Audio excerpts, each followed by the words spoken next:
Bonjour à toutes et à tous, bienvenue pour ce 4e épisode du Fil de Roule, votre podcast qui met dans vos oreilles des moments remarquables grâce à des invités qui, vous le savez maintenant, ont les pieds sur terre et la tête dans les étoiles. Aujourd'hui, c'est Antoine qui nous rejoint, Antoine Collodin. Bonjour Antoine. Bonjour William. Et merci d'avoir accepté notre invitation. Avec plaisir. Alors, chers auditeurs, on va commencer comme d'habitude par demander à Antoine où nous sommes et pourquoi nous sommes là. Pourquoi il a choisi cet endroit. Antoine, c'est à toi. Alors, on est au Vieux Léon, qui est un bar proche de Châtelet à Paris. Un bar, pourquoi ce bar-là? Parce que j'y vais assez souvent quand même, toutes les semaines quasiment. Retrouver des amis avant de faire des répétitions, je joue dans des groupes de musique. Okay. Donc on répète souvent à Châtelet. Et du coup, c'est un petit peu le lieu de rendez-vous avant ou après les répétitions. Et du coup, ça fait quoi? Peut-être 3 ans qu'on vient un petit peu ici toutes les semaines. Donc on a nos petites habitudes, on va dire. Et du coup, pourquoi ce bar-là précisément? Parce que j'aime bien aussi tout l'univers de la rencontre, en fait. Et du coup, je trouve que le bar, c'est un lieu approprié pour ça, pour rencontrer les amis. Et c'est ni chez l'un ni chez l'autre, donc il n'y a pas aussi ce moment où on invite quelqu'un, etc. On va dans un lieu un petit peu qu'on connaît, neutre. À la base, je voulais t'emmener dans un lieu improbable, oui. en me disant qu'on pouvait faire un podcast dans n'importe quel lieu, parce que je suis pas vraiment très attaché à des lieux en particulier. Je vogue un petit peu de plein de lieux à droite à gauche. Ouais. Et pour moi, l'important d'un lieu, c'est les gens qui y sont, finalement. Et du coup, donc moi on connaît bien du coup pour être venu assez souvent dans ce bar les barman, les gens qui travaillent. Et du coup, c'est toujours convivial de venir ici. Ça a l'air en tout cas, même si on est les premiers clients. C'est ça. Nous ont réservé la salle, ça a l'air très convivial. Il y a des petites traces de rouge à lèvres au plafond, enfin des pochoirs en forme de lèvres, en forme de bouche au plafond, qui sont très sympathiques. On ne sait pas ce qui s'est passé. On ne sait pas ce qui s'est passé et je trouve que c'est audacieux d'aller embrasser le plafond, mais c'est une très très bonne idée. Est-ce que tu sais pourquoi ça s'appelle le Vieux Léon? Ah non, contre non, j'ai pas l'idée, désolé. Tu sais pourquoi ça s'appelle le Vieux Léon, toi? Ouais, c'est l'ancien bar d'Alex, le patron, c'était rue Léon dans le 18e.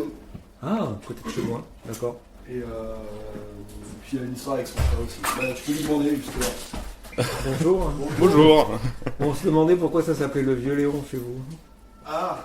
Ça vient de la rue Léon, dans le 18e. Oui. J'avais un bar, rue Léon, dans le 18e. Ok. Voilà, tout simplement. C'était un peu en référence à Brassens, une chanson de Léon. Ouais. Et du coup, ça s'est transposé au hall. Et ça s'est transposé au hall, oui. C'est même pas moi qui ai choisi ce nom, j'étais associé, je voulais pas spécialement ce nom-là, et j'étais associé à quelqu'un qui a dit ce sera le Vieux Léon. Très bien, d'accord. La référence me plaît de toute façon. Mais... Bah, c'est plutôt sympa, ouais. Notamment Brassens. Merci. Je vous en prie, mais vous faites une prise de son? On fait une prise de son, on fait un podcast en fait. Ah, vous allez faire du bruit. Juste là. Ah mince. Ah. On peut faire par tranche d'une demi-heure peut-être? Oui, carrément, bien sûr. Vous nous redites. Vous faites une demi-heure, là je fais autre chose. Et puis dans une demi-heure, on viendra vite nettoyer tout ça. Et puis, très bien, ça marche. Super. Un petit bricolage. Ok. Merci. Bon. Merci. Hein. De rien. Alors on va revenir à toi Antoine, donc merci de ces précisions sur le lieu dans lequel on se retrouve, donc le Vieux Léon à Paris dans le 1er arrondissement. Et tu disais que tu n'es pas forcément attaché à un lieu, mais plutôt, toi tu disais que l'identité d'un lieu est plutôt faite par les gens qui s'y trouvent. Ouais. Et tu te trouves ici donc régulièrement pour aller faire des répétitions avec ton groupe de musique. Oui, c'est ça. Alors qu'est-ce que c'est comme groupe, comme musique Alors j'ai 2 groupes à Paris actuellement. J'en ai eu un petit peu avant, peut-être plus tard d'autres. Mais je joue dans une fanfare.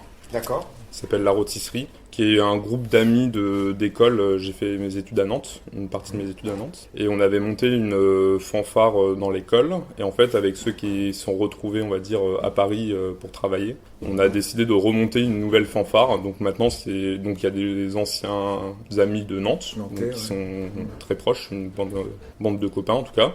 Et la fanfare existe depuis 5 ans. maintenant, depuis que je suis arrivé à Paris finalement. Et du coup, il y a eu pas mal aussi de turnover, donc on a fait de nouvelles rencontres, de nouveaux musiciens, etc. Et donc, à ces occasions, on vient ici un petit peu avant les répétitions, discuter de nos semaines. D'accord. Et vous vous produisez? On se produit de temps en temps Ouais. dans des bars à Paris ou dans des différents lieux, on va dire, festifs. On fait aussi des festivals de fanfare. Donc il y a beaucoup de festivals de fanfare qui sont montés vraiment dans toute la France. Donc tous les ans, on essaye d'aller jouer dans 2-3 festivals. Donc là, cet été, on va aller en Bretagne pour un festival au bord de la plage vers Roscoff. Voilà. Après, on joue à des anniversaires de fanfare. Donc c'est un petit peu un milieu où tout le monde se connaît aussi. Et on a l'occasion du coup de chacun faire des événements, d'inviter les uns, les autres, etc. Et donc de partager ces moments. À chaque fois, c'est super. Et pourquoi la fanfare? Qu'est-ce qui Bonne qu'est-ce question. qui t'a attiré là-dedans? Comment t'es tombé là-dedans? À vrai dire, quand je suis arrivé dans l'école à Nantes, je connaissais pas plus que ça les fanfares. Mais du coup, il y a la fanfare de l'école qui a joué. Et moi, j'ai fait quand même de la musique depuis que je pense 12-13 ans, un truc comme ça. Je faisais du saxophone. Et en arrivant à l'école, j'ai vu qu'il y avait ce groupe-là. Ça avait l'air... quand je les ai écoutés, c'était super. Enfin, il y avait une bonne dynamique de groupe, en tout cas. Et c'est un bon moyen aussi de faire des rencontres. Donc, je me suis dit, allez, je ressors l'instrument que j'avais pas touché depuis 2 ans pour rejoindre la fanfare. Chouette. Et comme toutes les personnes qui rejoignaient la fanfare, enfin quasiment toutes, n'avaient pas fait de musique avant. Donc c'est aussi la force des fanfares, c'est qu'il y a beaucoup de fanfares qui prennent des personnes qui savent pas forcément jouer de la musique. Et donc ils apprennent directement dans un groupe. Donc c'est vraiment plus c'est formateur dans un sens où il y a une envie particulière de jouer puisqu'il y a des échéances, etc. Moi je me suis dit allez, je change d'instrument, comme ça je suis au même niveau que tout le monde. C'est bien, c'est bien. Et du coup je fais du sous-bassophone maintenant dans cette fanfare là. Donc dans les fanfares, c'est le gros instrument qui passe par-dessus l'épaule, tu vois. Ah oui, très bien. Avec le gros pavillon, c'est une sorte de cuivre, tuba, mais qui est fait un peu pour les marching bands des États-Unis ou des choses comme ça. Voilà. Ce qui permet de jouer en marchant. Ce qui est bien. Donc oui, alors a priori, il y a un état d'esprit plutôt ouvert, plutôt convivial et plutôt avec l'envie d'entraîner les autres vers le haut plutôt qu'un niveau d'exigence qui viendrait ou une hiérarchie qui viendrait mettre de la pression inutile, quoi. Ouais, c'est ça. Plutôt ça. Moi qui ai fait les écoles de musique, ça a quand même pas grand chose à voir. Ouais, forcément. Là du coup on est entre amis et le but c'est de progresser ensemble. Il y a en effet pas trop de hiérarchie, il y a la musique mais il y a aussi tous les côtés qui sont à côté de la musique qui fait ça nous rassemble et qu'on continue à jouer ensemble. Parce qu'il n'y a pas forcément... les gens aiment bien jouer de la musique et ce que ça procure comme ambiance. Et je pense que c'est aussi ça, pour ça qu'ils sont dans la fanfare. Mais il y a aussi tous les attraits à côté, d'avoir une bande d'amis, et d'aller à droite à gauche, de faire des week-ends ensemble. Et du coup, il y a une direction dans la fanfare ou comment c'est hiérarchisé? Ça dépend. Il y a... des semaines ou ça dépend des morceaux? Ça dépend les fanfares aussi, chaque fanfare a un peu son mode de fonctionnement. Nous, on a une personne qui est très forte en musique et qui aime bien diriger, entre guillemets, dans les répétitions, donc qui prend en main en tout cas les répétitions pour dire quel morceau on va jouer, sur quel point on va travailler, etc. Parce qu'il a une appétence pour ça. Je sais qu'il y a d'autres fanfares où ça tourne, chez chacun un petit peu sa répétition. Donc chacun un peu son fonctionnement. Et après il y a la partie musique qui est importante, mais aussi il y a toute la partie organisation qui prend aussi du temps. Et du coup là il y a différentes personnes qui vont se mobiliser pour organiser un week-end, organiser une résidence, trouver des salles, des contrats, etc. Ok, c'est pas mal. Et du coup, le deuxième groupe Le deuxième groupe, deux formations, c'est ça s'appelle La Brique. Oui. C'est une petite fanfare. On n'est que 6. Mais il y a les instruments de la fanfare, donc plutôt des brasses avec une batterie. Et on a monté un petit peu ce projet avec des gens que j'ai rencontrés à Paris, que je connaissais pas d'avant. Donc à la base, c'était des personnes du milieu fanfare. Et maintenant, il y en a 2 qu'on a recrutés au fur et à mesure des événements qui viennent pas du milieu fanfare en tout cas, mais qui sont d'excellents musiciens. musiciens. Et du coup, on a créé ce groupe. C'était l'énergie, le style, on va dire, du groupe, c'est de jouer en live des musiques électroniques ou techno un peu. Ok. Donc on fait On fait des arrangements de musique électronique et techno, ce qui est assez exigeant en termes d'endurance, de nuances, de choses comme ça. Et on fait maintenant aussi des petites compos. Et là, c'est un peu plus professionnel. Disons que la fanfare, elle a un peu ce truc festif qu'on peut retrouver à des mariages, à des fêtes à droite à gauche. Là, on a plus une vocation donc on joue sonorisé déjà, donc faut trouver des salles sonorisées, ou à jouer dans des festivals de musique à droite à gauche. Il y a une volonté de production, ou il y a déjà une production sur la fanfare semi-professionnelle? Là, on commence pas mal, ouais. Bah déjà, on a le batteur qu'on a recruté en décembre, qui est lui professionnel, donc il fait du jazz de base, de formation.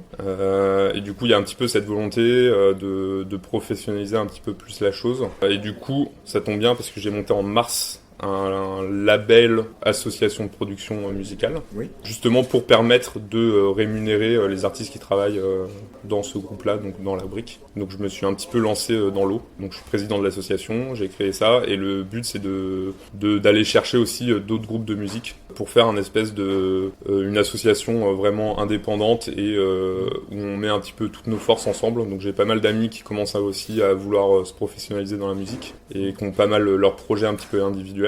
Et donc le but c'est un peu de se dire que chacun galère dans son côté, on va dire, de se rassembler et d'avoir une plus grosse force de frappe ensemble, avec les compétences et tout ça.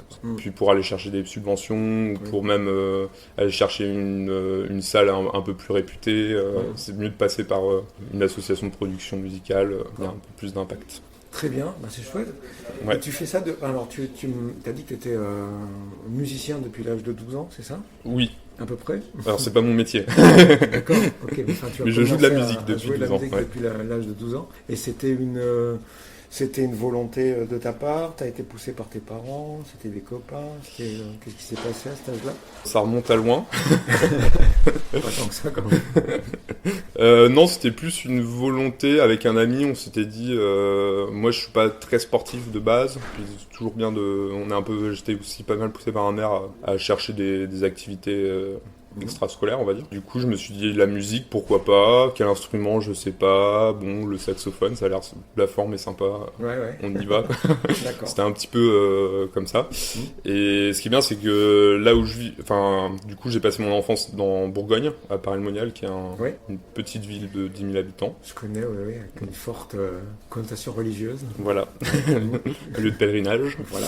Et du coup, il y avait une école de musique et une harmonie. Et du coup aussi, dès la première année, après j'ai intégré l'harmonie de la ville. Et ça donnait un peu plus de challenge et d'envie de faire de la musique, de jouer à plusieurs, que le truc un peu classique. Parce que c'est vrai que le solfège c'est sympa, mais bon, t'as l'impression de faire des cours en plus des cours. Ça reste très théorique, oui, voilà. C'est sûr. Mais je suis content d'avoir fait ça, parce que du coup après ça ouvre aussi des portes de se dire, on a un bagage quand même musical, et du coup on peut s'amuser. Et apprendre d'autres instruments par exemple. Donc tout l'univers musical, donc c'est une activité qui te prend beaucoup de temps, j'imagine, mais qui n'est pas ton activité professionnelle. C'est ça. Et alors tu fais quoi dans la vie, professionnellement parlant? Donc, actuellement, je suis régisseur général à la Maison du Geste et de l'Image, qui est donc une association basée à Châtelet, tout à côté du bar où on est, qui existe depuis 40 ans, qui fait de l'éducation artistique et culturelle avec les jeunes, des groupes scolaires principalement, donc de la maternelle au lycée, où les groupes vont venir dans l'association faire du théâtre, de la vidéo, de la photo, un peu de son, un peu d'écriture, accompagnés de leur professeur et d'un artiste dont tu as fait partie. Et donc vraiment le but c'est de mettre un artiste avec un professeur, de créer ce partenariat-là et de construire un projet artistique avec une classe. La classe qui généralement, c'est pas le cas de toutes les classes, mais n'a pas forcément décidé de faire un projet théâtre ou un projet vidéo, etc. Bien sûr. Donc c'est de les emmener sur un terrain qu'ils connaissent pas, donc très intéressant. Et moi dans cette association-là, on est 10 à travailler à temps plein. Et donc moi je suis régisseur, donc je m'occupe de toute la partie technique. À la fois le matériel, Par exemple pour la vidéo où je vais m'occuper de préparer le matériel de tournage, mettre des dispositifs par exemple si on veut tourner sur fond vert ou faire des ondes chinoises, des choses comme ça. Ouais. Ou aider les groupes à enregistrer les voix off, faire de la musique du film. Et pour la partie théâtre, de tout ce qui est son, lumière, vidéo, pour tous les projets théâtre. Et aussi je m'occupe de tout le bâtiment, toute la partie technique du bâtiment. D'accord, donc en même temps dans le côté projet et dans le côté administration générale du bâtiment, quoi. C'est ça. Donc Ok. tous les prestataires, le ménage, l'ascenseur, les contrôles techniques, c'est un établissement public du coup. Et donc les normes sont très pointues, donc on ne peut pas faire n'importe quoi, n'importe quand. Donc il y a toute cette partie-là, et cet été en plus on fait des travaux, donc on refait tout le théâtre. Voilà, on a eu un budget du budget participatif de la ville de Paris pour financer une partie des travaux, mais le but c'est de refaire un petit peu tout le bâtiment, de le réaménager, de le remettre C'est aux chouette, normes. c'est bien. Donc, Ouais. voilà. Donc là c'est des travaux pour faire de la norme d'accessibilité, Ok. que tout le monde puisse accéder au théâtre. Ah, Et donc moi je gère tous les travaux, donc ce qui est aussi une lourde responsabilité. donc tu vas être là pendant tout l'été ou Ouais.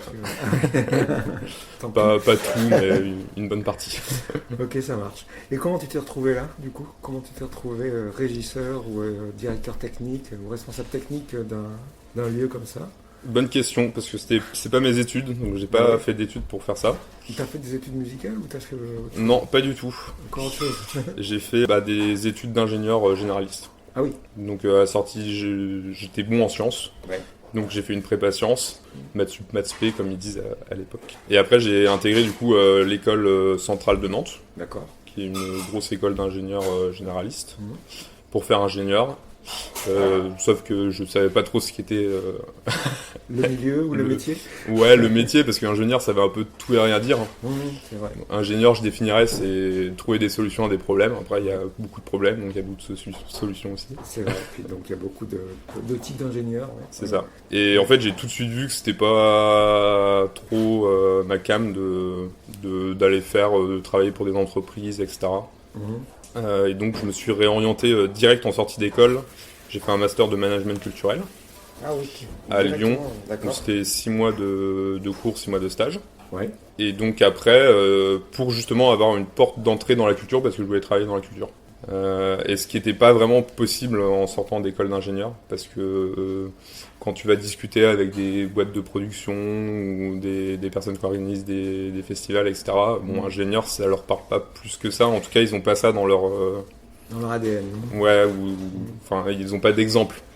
Donc j'ai un peu pris une autre porte, un autre chemin, on va dire. Et du coup, j'ai eu l'occasion de faire mon stage un peu par chance en répondant à une offre sur Internet Oui. à la Philharmonie de Paris Ok.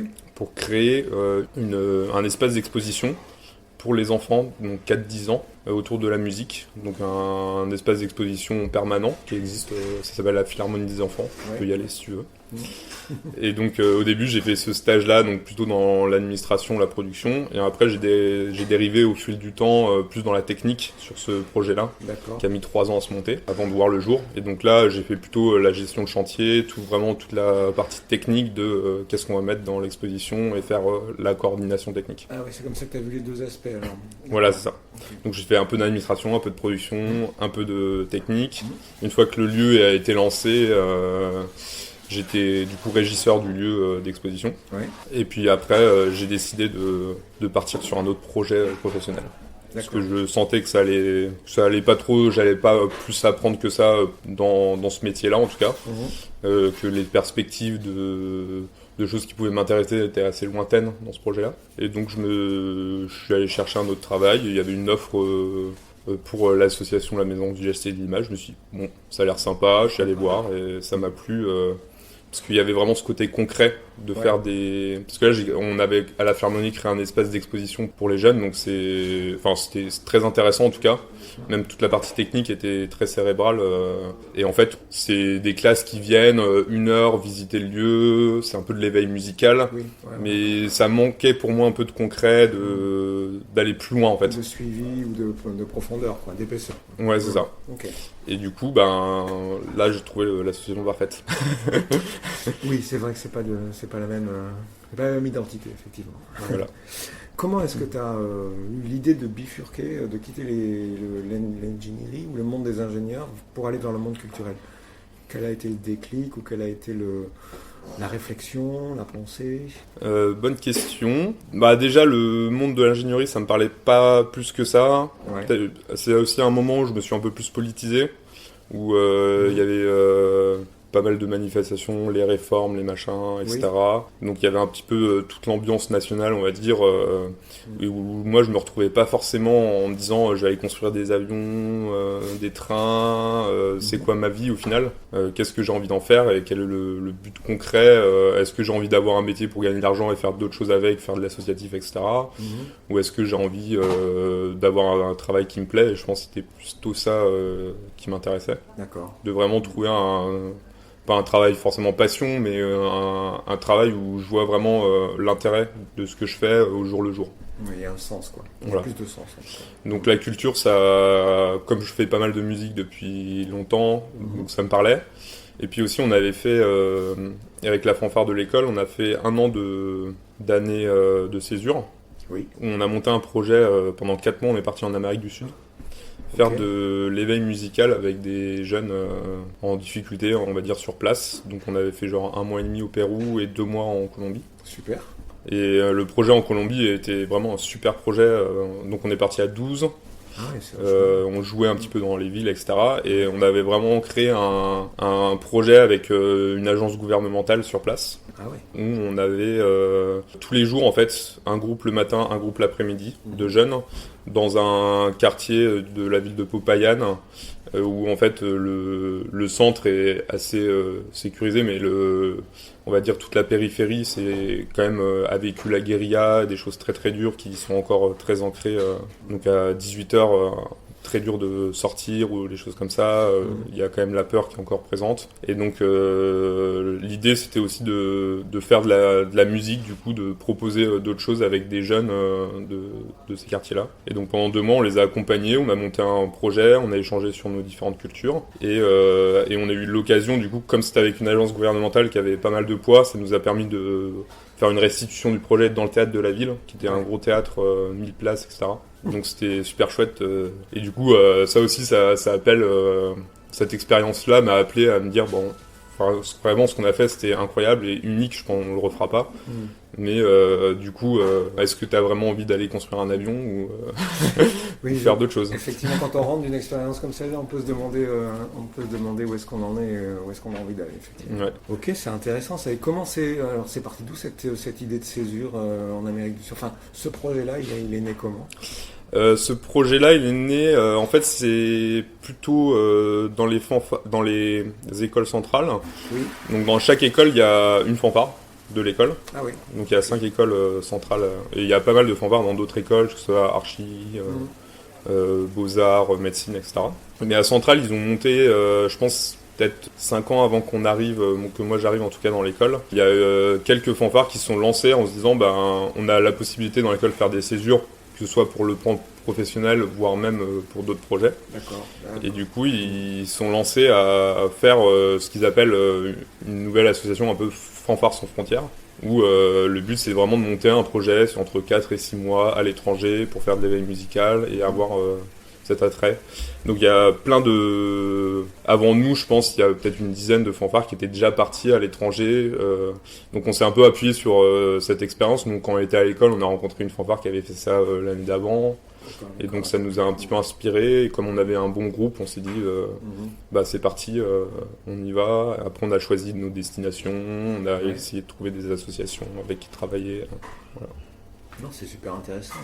Ouais. Et les petits Colombiens ont bien accroché avec la fanfare française alors. Ouais, super. Ouais. On s'est fait pas mal d'amis sur place, dont une personne qui est venue en France plus tard, qui jouait dans un groupe de musique sur place, qui était réceptionniste de l'hôtel où on dormait. Et du coup, on a bien accroché. Et lui-même, avec son groupe de musique, a pris un petit peu la suite de notre projet sur place. Ah oui, d'accord. En continuant, voilà. Et 2 ans en dessous de notre promotion, il y a une fanfare qui s'était montée et qui voulait aussi retourner dans cette association pour continuer le travail qui avait été commencé. Ce qui est assez valorisant de se dire qu'il y a une suite aussi à ce qu'on fait, parce que généralement on fait un projet un mois, bon c'est quoi, s'il n'y a pas un relais derrière, Non, c'est un peu compliqué. Comme ça, il n'y a pas de sentiment d'abandon, il n'y a pas de sentiment d'inachevé. Ouais. Au moins, il y a quelque chose dans la continuité. Ouais, c'est vachement intéressant. Je ne savais pas qu'il y avait des fanfares dans les écoles centrales et dans les grandes écoles comme ça françaises. Est-ce que donc du coup on a parlé de la musique, on a parlé de la MGI, de la Maison du Geste et de l'Image, de tes différentes formations. Est-ce qu'aujourd'hui tu pourrais dire que tu es à peu près en phase avec ce que tu voulais faire quand tu étais plus jeune, ou tu es encore à la recherche de certaines choses? Je pense que je voulais pas faire ça quand j'étais jeune.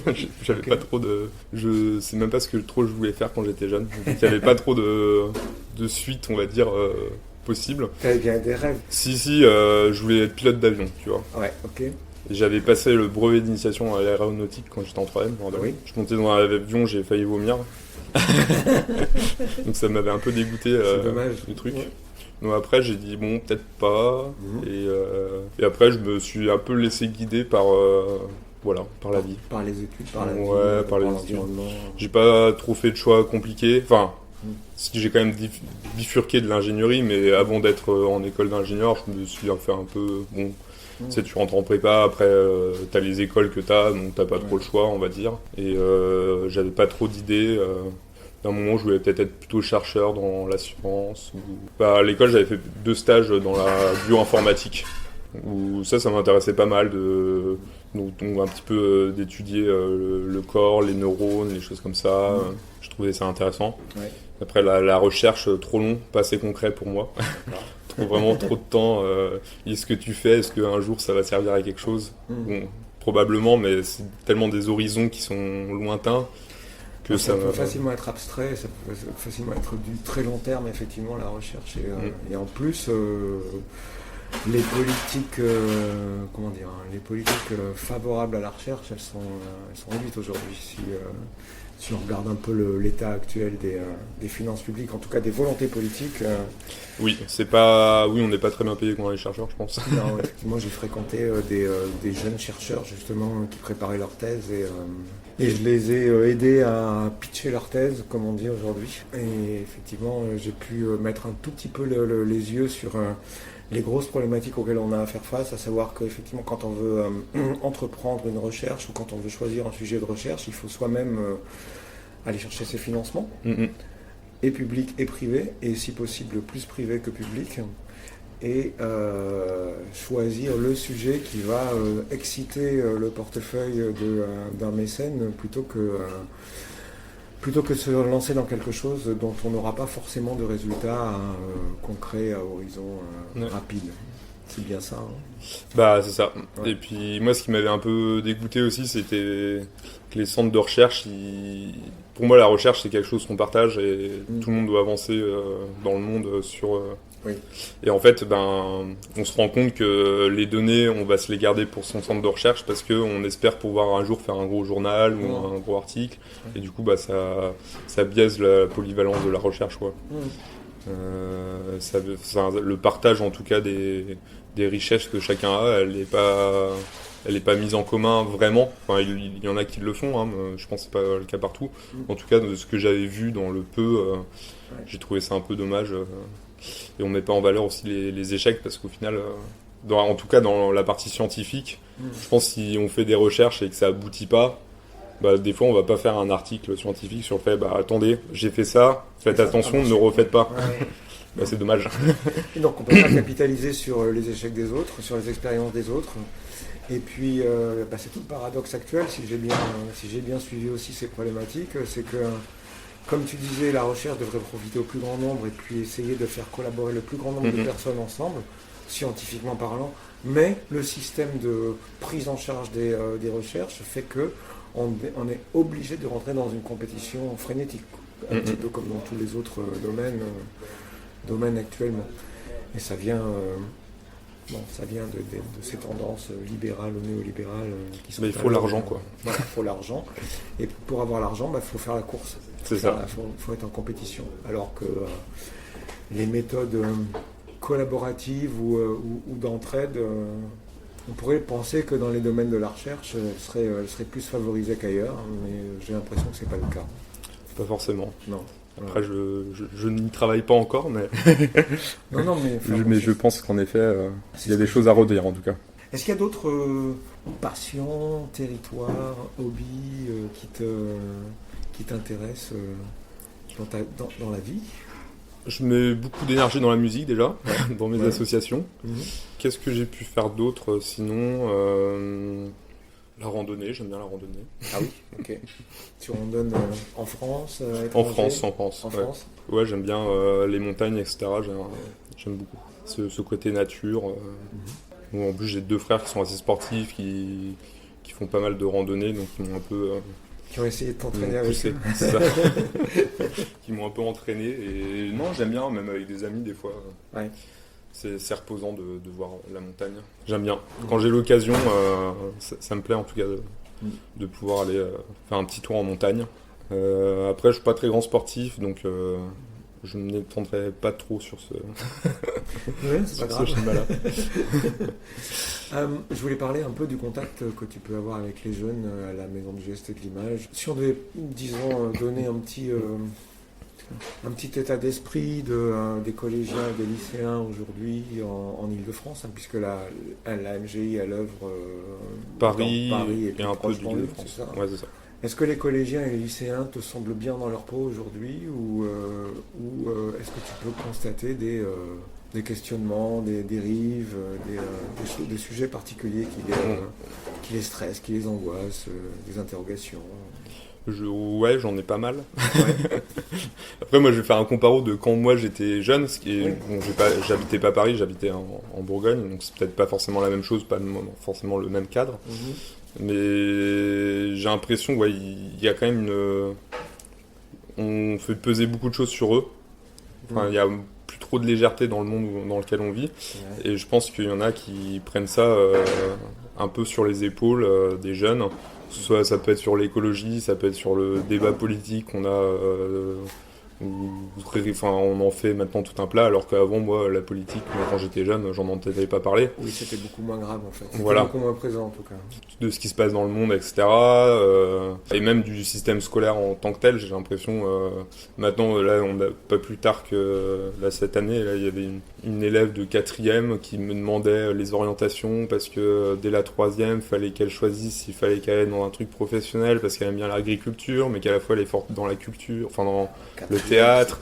Et du coup, mais une prise de tête pour elle. Oui, c'est très angoissant. Et en fait, là, même dès la seconde, avec les spécialités des lycées, première, terminale, on doit déjà choisir quelle spécialité on veut pour ensuite, dans Parcoursup, avoir plus de chances d'être. Enfin, ça m'a l'air d'être un enfer. Alors que juste fais ce que tu as envie ce que t'aimes en tout cas, et après tu verras où ça te mène aussi. Mais j'ai l'impression qu'on met quand même beaucoup de responsabilités sur les élèves.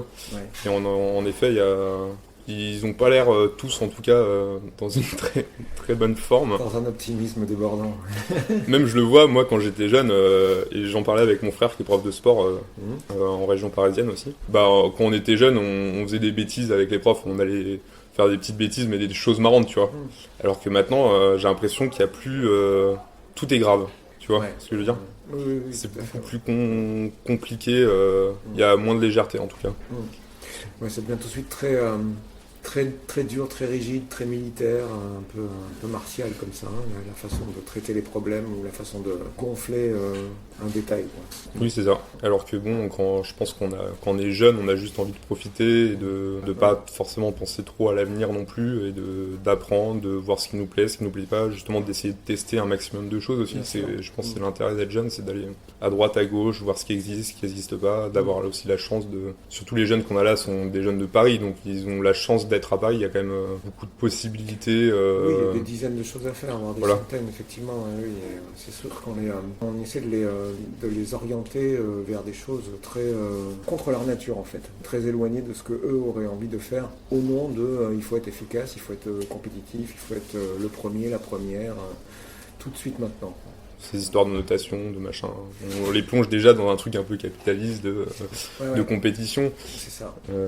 Puis il y a les écrans aussi qui Bon, ça n'aide pas tout cet aspect d'image aussi. Je pense les jeunes l'image doit être horrible, je pense, d'être confronté à l'image tout le temps, à ce qu'on fait pas, se montrer, pas se montrer.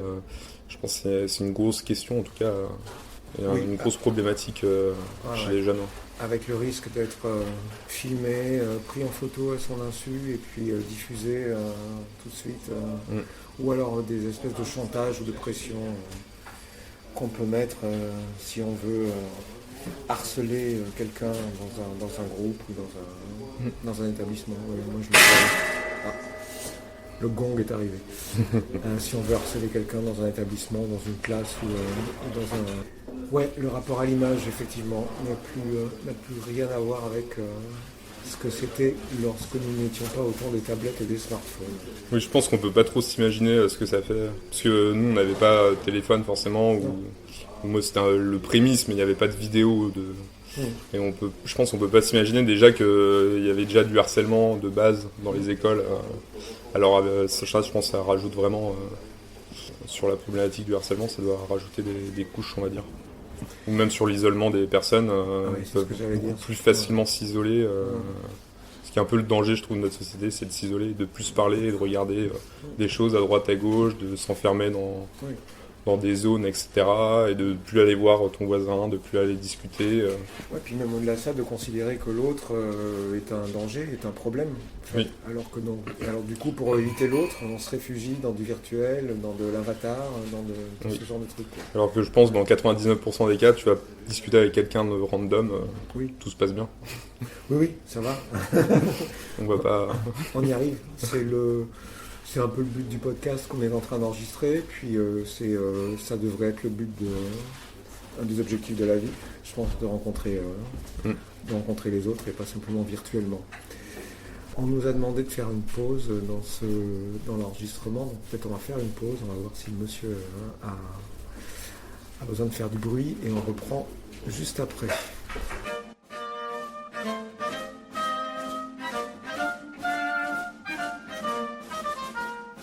Alors nous voici de retour pour la suite de ce fil de Will après une petite interruption demandée par le gérant de l'endroit où nous nous trouvons, le Vieux Léon, dans le 1er arrondissement, et toujours avec Antoine.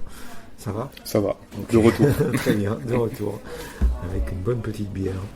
J'avais une petite question, Antoine, sur ce que tu avais comme modèle ou comme influence dans la vie quand tu étais plus jeune et qui ont forgé ton identité, peut-être aussi une partie de ton parcours et qui sont encore importantes aujourd'hui pour toi. Alors j'ai plus des influences... Après j'étais en une petite ville, etc. Donc pour m'ouvrir un petit peu plus, j'ai 2 grands frères. Donc je prenais... J'étais pas quelqu'un d'indépendantiste où j'allais... faire l'inverse de mes grands frères, je prenais un petit peu chez l'un, un petit peu chez l'autre. Donc ils m'ont pas mal donné des envies à droite à gauche, dont la musique, principalement, où j'écoutais pas mal de musique nouvelle, enfin on va dire nouvelle scène française. D'accord. Et reggae, en gros. Ok. Voilà. Donc ça c'était ma jeunesse. J'étais en contre-courant un petit peu de énergie. Et puis de l'esprit parémonial. Oui. L'esprit parémonial, c'est autre chose. Enfin, moi, j'y suis allé 2 fois dans ma vie, mais je pense que j'y retournerai pas une 3e. C'est très très catho. En plus, j'ai fait toute ma scolarité dans le groupe scolaire privé de parémonial. Donc mais c'était quand même, il y avait pas mal d'ambiances différentes, de personnalités différentes. Ouais. Mais bon, c'est vrai que 18 ans à parémonial, c'est quelque chose. Ah oui, ça marque, forcément. Donc t'as envie de partir, de découvrir de nouveaux horizons aussi. Il y en a pas mal qui restent, hein. Mais bon, Et du coup, le biais musical aussi m'a un petit peu informé sur plein d'autres trucs qui se passaient dans le monde. Et donc j'écoutais pas mal de musique engagée, d'artistes indépendants, etc. Très bien. Donc ça, c'est un peu mes influences. La rue Quétanou, Trio, les trucs comme ça, un petit peu, tu vois, le genre, ce qu'on appelle aujourd'hui les bouffeurs de terre, un peu. Oui, c'est ça. Donc Ok. j'aimais bien. Donc ça, c'est mes influences et je me suis pas mal inspiré de mon grand frère qui m'emmenait un peu partout dans des festivals de musique, des choses comme ça. Mhm. Et puis après, au fur et à mesure, moi je suis assez... Enfin, quand j'avais 18 ans, je suis parti. Je suis pas trop revenu après. Enfin, je reviens souvent en Bourgogne pour voir ma famille, mais Ouais. j'avais pas envie de rester en Bourgogne en tout cas. Et donc je suis un peu parti à droite à gauche, c'est un peu au fil des rencontres, des gens. J'ai fait 2 ans à Dijon, où bon c'était un peu dans le même... bon c'était quand même 18 ans à Paris-Monial, 2 ans à Dijon, c'était déjà la folie. Forcément. On peut comprendre ça. Où je suis allé voir des pièces de théâtre, des concerts, parce que Ouais. mon frère qui habitait aussi à Dijon m'a pas mal emmené T'avais à droite à initié, gauche, ouais. et du coup j'ai eu cet attrait aussi pour la culture, Mhm. pas mal à Dijon. Très bonne ville d'ailleurs quand t'es étudiant pour aller voir des spectacles, tout est à 5 €, donc c'est Ah, c'est bien. pas mal. Bonne Enfin, politique. À l'école rare. où j'étais. Non, mais que toutes les villes s'inspirent de cette politique-là, ça nous fera du bien. C'est vrai. Donc j'ai eu premier opéra quand j'avais 19 ans, je suis allé D'accord. voir 5 €. Et du coup, non, et quand je suis arrivé à Nantes justement, où j'ai rencontré plein de personnes, enfin je connaissais personne, donc aussi on s'inspire un petit peu des personnes qu'on trouve, on essaye de rentrer dans des groupes de personnes, on tâtonne, à un moment on va dans ce groupe-là et on se dit bon, peut-être pas trop, On va rester là, ouais. peut-être qu'on va aller faire un peu de musique, peut-être qu'on va, voilà. Mhm. Donc on se laisse un peu guider par le vent, comme on dit. Non, très bien, c'est chouette. Est-ce qu'il y a un ensemble de valeurs qui sont importantes pour toi dans la vie ou dans la façon de se comporter avec les autres ou même juste pour soi-même? Plein. Ouais. Plein de valeurs. Hein. Bah moi je suis très entraide, solidarité et de rencontre aussi, de pas s'enfermer, de justement aller voir des personnes qui sont pas forcément dans notre cercle proche, Ouais. parce que même si on se pense, si on a des valeurs et qu'on reste quand même un petit peu entre soi ou qu'on reste dans un même milieu, je pense qu'on oublie, on peut très vite aussi se perdre soi-même. Et donc c'est intéressant d'aller rencontrer d'autres gens, même de se faire des amis. Je sais plus quelle statistique disait qu'à partir de 30 ans on se fait plus de nouveaux amis. Oui, c'est vrai, j'ai lu ça quelque part, effectivement. Ouais, ouais. Bah je trouve ça, enfin c'est nul. Donc faut aller. Je trouve ça un peu dommage du coup de se dire bon bah voilà j'ai un petit peu ma zone de confort. Mhm. C'est un peu une zone de confort aussi. Oui, c'est vrai. De rester dans voilà mais justement d'aller rencontrer, d'oser finalement. Oui, de Aller rester partir curieux peut-être. et de ne D'être- pas se priver de rencontres, effectivement. C'est ça, d'être un peu créatif. Quand tu m'as proposé ce podcast, je me suis dit Mhm. allez c'est le destin, on y va. Merci, c'est cool. Et non, voilà. Moi, j'ai fait du scoutisme quand j'étais petit. Mon bah Paris Monial. Mais oui, ça va avec, c'est normal. Mais j'étais dans la branche non. Enfin, il y avait les scouts très cathos et il y Ouais. avait les scouts de France qui étaient plutôt. Un peu moins axé. Voilà. Ouais, religieux. En tout cas, c'était plus tourné vers l'action. Ouais. Et ça m'a beaucoup marqué. J'ai fait 10 ans quand même. Où on n'était pas croyants. Enfin, pas tout le monde était croyant en tout cas. Ouais. Voire même d'autres religions dans le groupe en tout Très cas. bien, très bien. Et du coup, on était beaucoup dans l'action. Et même quand on faisait des temps, la spiritualité, c'est quoi ? On allait chercher, c'est quoi les valeurs, c'est quoi la citoyenneté, c'est quoi la solidarité, c'est quoi la guerre, c'est quoi la paix, des choses Ouais, comme ça, tu vois. ouais. En partant, on peut partir des textes religieux, on peut partir de textes ou s'inspirer, mais de faire une interprétation qui est un peu différente des trucs un petit peu où on t'impose une vision des textes. Mhm. Mais du coup, c'était très intéressant parce que le but, c'était vraiment chaque année de faire une action solidaire et aussi de t'apprendre ce que c'est la vie. Donc, c'est un peu aussi une école où viens, tu pars 2 jours en trek avec 6 potes à toi, t'as 12 ans, bon bah tu te débrouilles. Hein. Très bien.